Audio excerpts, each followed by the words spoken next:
안녕하세요. 존버스톤TV의 존버스톤입니다. 오늘은 오랜만에 기업 분석 영상인데요. 대한유팜을 하도록 하겠습니다. 먼저 대표자는 이완진님이고 설립은 1984년에 하였으며 상장은 2002년에 하였습니다. 다음으로 투자 포인트 몇 가지 말씀드리도록 하겠습니다. 첫째, 꾸준히 증가하는 실적을 줄 수가 있습니다. 대한유팜은 의약품 사업을 영위하고 있는 기업입니다.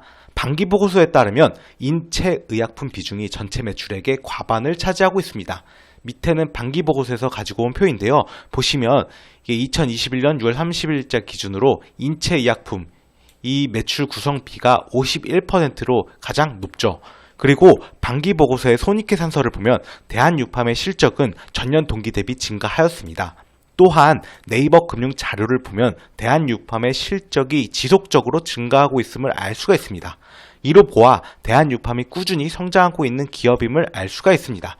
밑에 먼저 보시면 이게 반기보고서에서 가지고 온 손익계산서인데요. 매출액은 전년 동기에 387억 원에서 442억 원으로 증가하였으며 영업이익도 전년 동기에 66억 원에서 72억 원으로 증가하였고 당기순이익도 전년 동기에 38억 원에서 47억 원으로 증가하였습니다. 그리고 밑에는 네이버 금융 자료인데요. 보시면 2018년도부터 2020년도까지 매출액이랑 영업이익이 모두 계속 지속적으로 증가하였습니다. 참고로 여기 당기순이익이 2020년도에는 마이너스 99억이죠. 이게 감소를 하였는데요. 이 이유는 위에 다시 보시면 2020년도에 당기순손실이 발생한 이유는 관계기업 투자 처분 손실, 이게 약 261억 원 정도 손실이 났는데 이것 때문이고 이것은 일시적으로 발생하는 비용이기 때문에 크게 기업 가치에는 영향을 미치지 않는다고 그렇게 생각을 합니다. 밑에 보시면 이게 사업보고서에서 가지고 온 주석 부분인데요. 관계기업 투자 부분이고 이게 바버스톡인데 여기 관계기업 투자 처분 손실이 이 단위가 1,000원이니까 마이너스 261억 원 정도 손실이 크게 났었죠. 보시면 청산 사유가 바버스톡을 청산하여 카스피안 선라이즈의 주식을 직접 보유함으로써 투자 구조를 단순화하고자 함이라고 이렇게 나와 있습니다.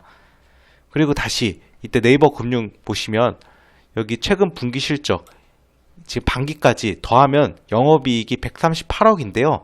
추후 3분기와 4분기가 남지 않았습니까?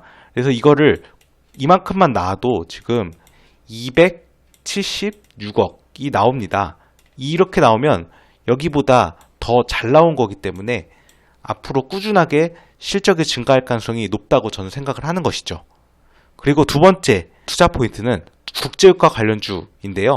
기사에 따르면 최근 국제유가가 7년 만에 최고치 수준으로 올랐으며 이는 경기 재개에 따른 석유 수요 증가를 공급이 따라오지 못하기 때문이라고 하였습니다. 또한 국제유가 상승에 따라 대한유팜이 카자흐스탄 BNG 강구를 운영하는 카스피안 선라이즈 지분 10.8%를 보유하고 있어 국제유가 관련주로 부각되었다고 이렇게 나와 있습니다. 그리고 이런 추이가 지속된다면 대한유팜이 추후 재부각될 가능성이 존재합니다. 여기 카스피안 선라이즈가 여기 나온 거죠. 이 카스피안 선라이즈 이거입니다. 그 기사를 같이 보시면 제목이 대한유팜 국제유가 7년 만에 최고치 폭등 카자흐스탄 유전 지분 보유 부각이라고 나와 있는데 이게 10월 5일자 비교적 최근 기사입니다. 내용을 좀 보시면 국제유가가 7년 만에 최고치 수준으로 뛰어오르자 대규모 유전 지분이 부각되며 주목받는 것으로 풀이된다. 이 대한유팜을 얘기하는 거고요. 또 보시면 월스트리트 저널은 최근 유가 상승이 경기 재개에 따른 수요 증가를 공급이 따라오지 못하기 때문이라고 분석했다. 그리고 한편 올해 상반기 기준 반기보고서에 따르면 대한유팜은 카자흐스탄 BNG 광구를 운영하는 카스피안 선라이즈의 지분을 10.8% 보유하고 있다. BNG 광구는 카자흐스탄 탱기즈 유전으로부터 남동쪽으로 40km 떨어져 있으며 광구 면적은 1702제곱킬로미터에 달한다. 이는 제주도 면적의 92%에 해당하는 규모다. 굉장히 큰 거죠. 이 카자흐스탄 탱기즈 유전이 1979년 발견된 유전으로 최근 발견된 대형 유전 중의 하나라고 합니다. 그리고 다시 보시면 세 번째 투자 포인트는 페노피브레이트 관련주라는 건데요. 기사에 따르면 페노피브레이트가 코로나19 감염을 최대 70%까지 줄일 수 있다는 연구 결과가 나오면서 페노피브레이트 성분 고지혈증 치료제를 판매하는 대한유팜이 부각되었다고 하였습니다. 여전히 코로나19가 지속되는 상황에서 대한유팜이 재부각될 가능성도 존재한다고 저는 생각을 합니다. 이 기사를 보시면 제목이 페노피브레이트 코로나19 감염 70% 감소 연구에 대한 유팝 등 상승세, 이게 8월 9일자 기사이고요. 보시면 고지혈증 치료제인 페노피브레이트 약물이 코로나19 감염을 최대 70%까지 줄일 수 있다는 연구 결과가 나오면서 페노피브레이트 성분 고지혈증 치료제를 판매하는 대한유팜 주가가 상승세다, 이렇게 나와 있죠. 이게 영국 버밍엄 대학교는 영국과 덴마크, 이탈리아 연구진들이 페노피브레이트가 코로나 감염의 확산을 70%가량 줄이는 결과가 나왔다고 밝혔다, 이렇게 나왔다고 합니다. 그리고 제가 생각한 리스크 포인트 및 예상 반론은 아래와 같습니다. 실적이 잘 나온다고 하면서 배당금을 지급하지 않고 있는데 이에 대해서는 어떻게 생각하나? 이에 대한 저의 답변으로는 배당금 지급이 없다는 것은 주주 입장에서 아쉬운 면은 있다고 그렇게 생각을 합니다. 그렇지만 이 기업은 실적 개선세가 지속되는지 여부를 살펴보는 것이 더 중요하다고 생각을 합니다. 위에 다시 네이버 금융 보시면 주당 배당금이 계속 안 주고 있죠.